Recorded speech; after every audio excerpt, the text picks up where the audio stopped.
Hey everybody, it's Ryan. Welcome back to How Farms Work. We've got the 4640 here, and it is hooked on to the Kuhn FC 4061 TCD.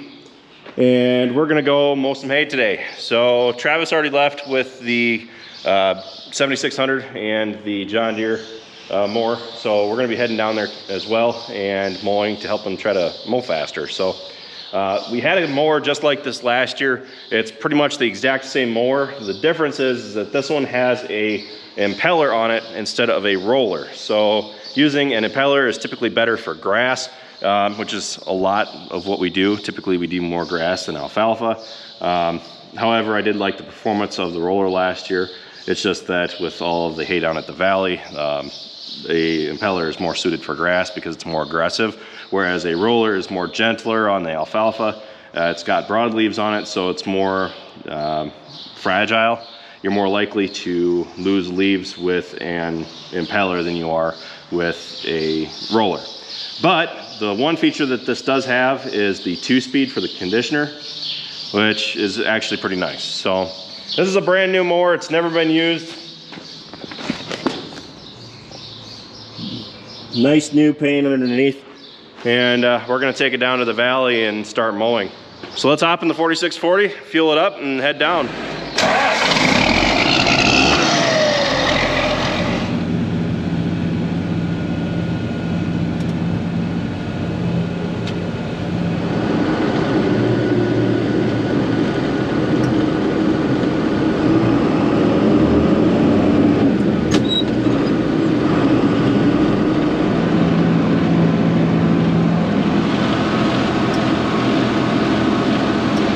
Well, this is filled in pretty good.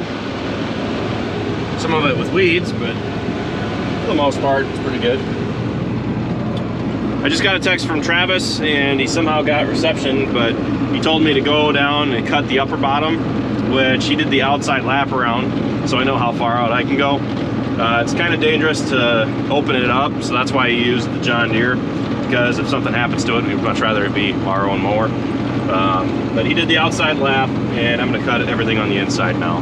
So we're gonna head down into the bottom. I'm not totally sure where he's at right now. My guess is he's probably on the lower bottom, which are a little bit separate because there's a wet spot, kind of like a creek in between them. But we're gonna pull down there and start mowing. There he is. You just barely see his flashing beacon. Which reminds me, I gotta shut off the flashers on this.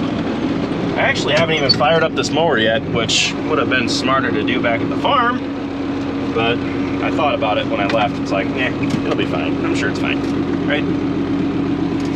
It's not like it's Monday or anything. I'm not gonna adjust the mower yet. I'm going to leave everything set as it is. The wide angle kit on the back is set down. The shrouds are actually set in a little bit. I'm gonna run some through and see how it does, and then just go from there to adjust it how I see fit. He's planning on coming through tomorrow and tedding it out, so I'm not too worried about getting it completely flat out. I want to be able to dry in between the windrows a little bit, so we're gonna fire this up and see how she runs.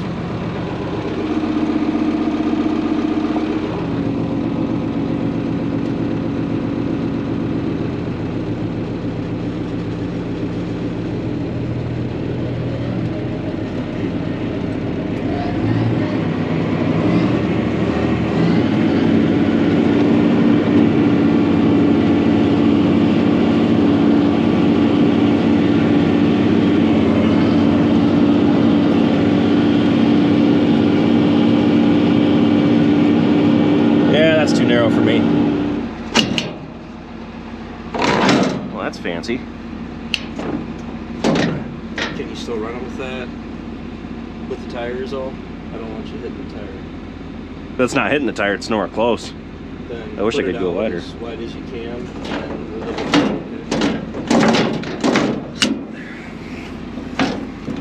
I don't think it'd be that hard to remove. I think putting them in is the worst. Supposed to drop it out through the hole. Yeah.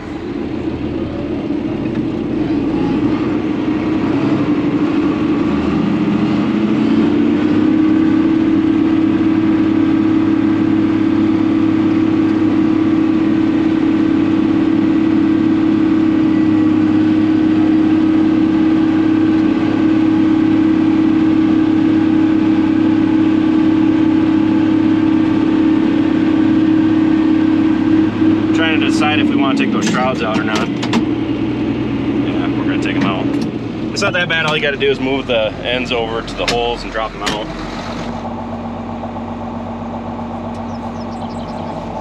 Yeah, put it over.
Throwing it real wide now.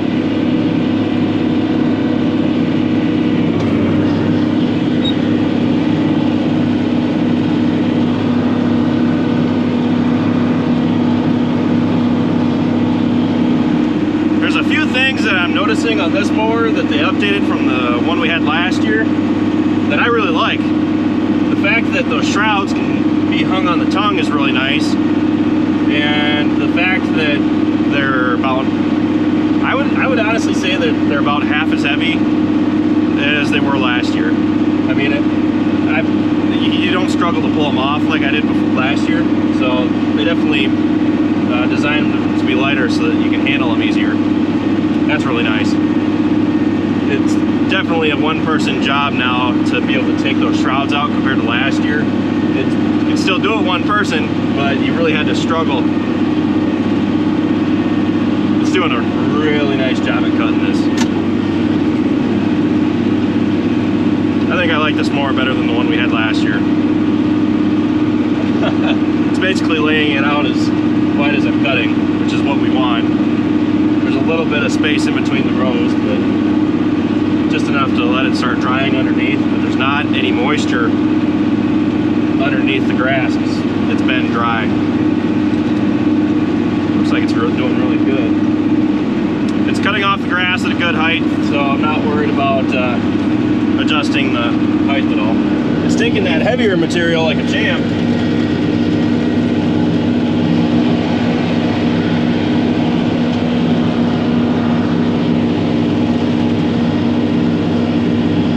Oh man. That's some thick stuff.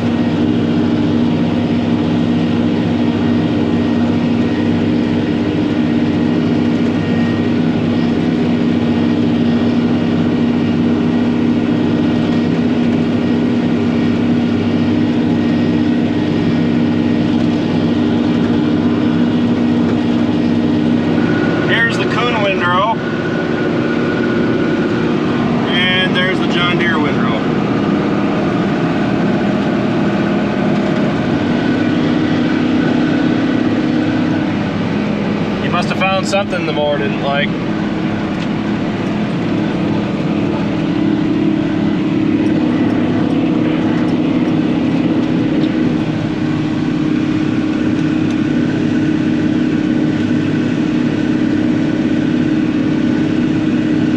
My own personal guess is that he found some barbed wire, and knowing from experience, barbed wire is not very fun to try to fish out of a mower like this.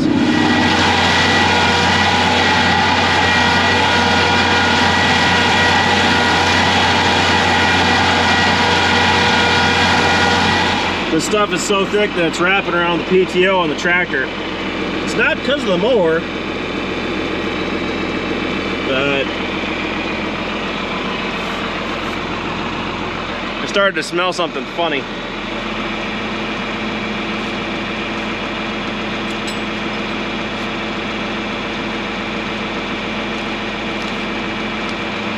Look how compacted and shredded that stuff is. and it's hot to the touch.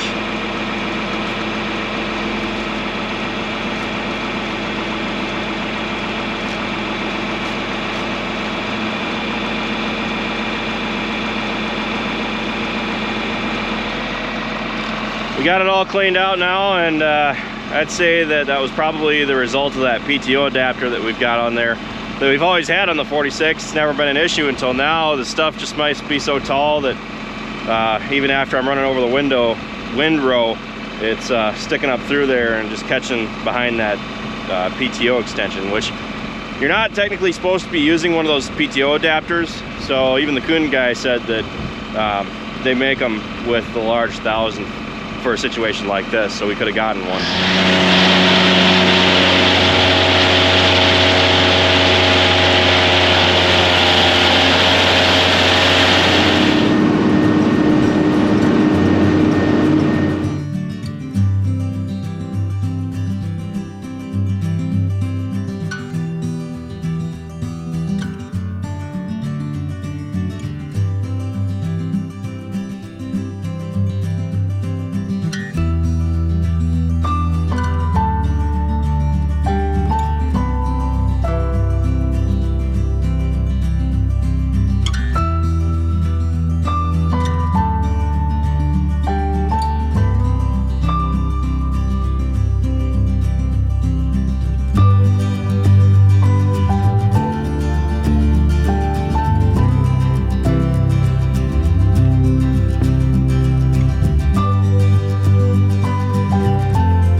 Finished in the bottom. Now we were just talking, and he's probably going to leave the field behind us until next month to let the new seeding grow in a little bit, but we still have this to do yet. And this is a 30-acre field. That one to the right is a 7-acre field. So he's going to do a lap around the outside of that, and then I'm going to start doing the straight back and forth passes. It's currently 1 p.m. and using 2 mowers really helps. I mean, we've had our own fair share of issues. For me, it keeps twirling up by the PTO. I think it's just because it's so thick compared to what it's been in the past. It's been thick before, but I don't know if I've seen it quite this thick with this tractor. So all the grass is getting up underneath and sticking through by the PTO, and it keeps getting wrapped. The mower's running really good. We adjusted the conditioner down so that it was forcing a little bit more of the material through those impellers. There's a handle over there on the right hand side, or left side that we're looking at. And we just dropped it down, and it just will force the crop to go through those impellers a little bit more. With 2 mowers, this field really shouldn't take that long. Again, he's going to be using the John Deere mower to do a little bit more of the hillsides and the stuff that we really don't want the 46 on.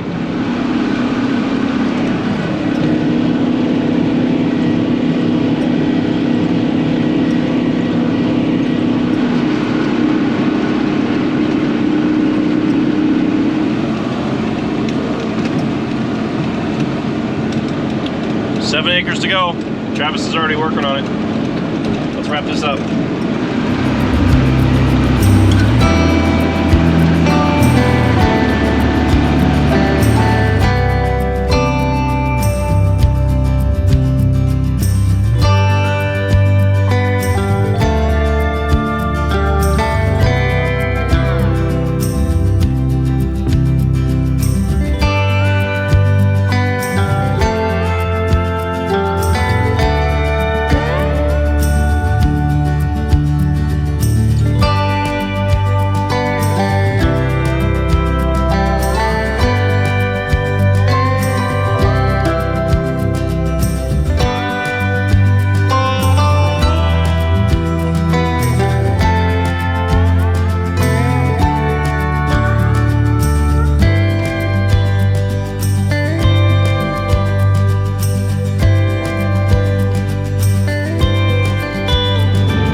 Everything is now cut. I'm gonna head back to the farm. Travis is gonna be right behind me. I figured I'd leave a little earlier because the 76 can go faster than the 46 can. We'll probably get back to the farm about the same time.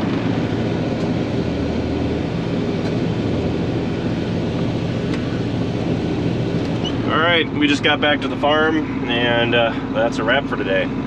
So overall, I really liked how this mower spread out the hay in the windrow. We took those shrouds out and hung them on the tongue. I really liked that. That's a really welcoming change from the model that we ran last year, as well as the fact that they're pretty much like half as heavy. So I really like that. The big thing that I really like about Kuhn's mowers are the quick change knives, and they don't require any electric impact or anything to take them out, especially like if you have a problem in the field or you dent a blade or something. All you got to do is just pull that tool off and you can change out a knife in literally like 20 seconds. So we're going to use this mower some more going on. We're leaving that other field down at the valley for probably next month to let that new seeding grow up.